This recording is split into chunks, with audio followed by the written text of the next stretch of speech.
Cuma 5 hari dekati markas, OPM diserang tanpa ampun 400 prajurit Kopassus.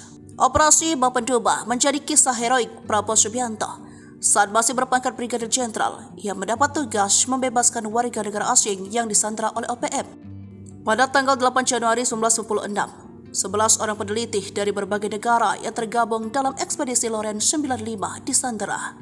OPM di Kapung Mapenduma Distrik, Tiam Jayawijaya, Papua. Penyandera ini menimbulkan krisis diplomatik dan kemanusiaan serta menantang otoritas pemerintah Indonesia di Papua. Untuk menyelesaikan masalah ini, Panglima Abri Jenderal Faisal Tanjung menugaskan Komando Pasukan Khusus untuk melakukan operasi pembebasan sandera. Operasi ini dipimpin oleh Komandan Jenderal Kopassus Brigjen TNI Prabowo Subianto yang saat itu merupakan menantu dari Presiden Soeharto. Prabowo mengusulkan untuk melakukan operasi militer secara rahasia dan cepat tanpa melibatkan pihak asing atau media. Ia juga menolak untuk bernegosiasi dengan OPM. Prabowo mengerahkan 400 prajurit Kopassus yang sebagian besar bersenjata AK dan SSI untuk menyusup ke daerah Mapenduma. Ia juga menggunakan pesawat-pesawat terbang dan helikopter untuk mengangkut pasukan dan peralatan serta untuk melakukan pengintaian udara. Operasi ini berlangsung selama 5 hari dari tanggal 5 hingga 9 Mei 1996. Dalam menjalani misi ini, Prabowo memutuskan untuk menyerang di 6 titik sesuai hasil kajian tim intelijen. Hasilnya, operasi Mapenduma berhasil membebaskan para sandera, namun dari total 26 sandera, ada 2 orang yang meninggal dunia.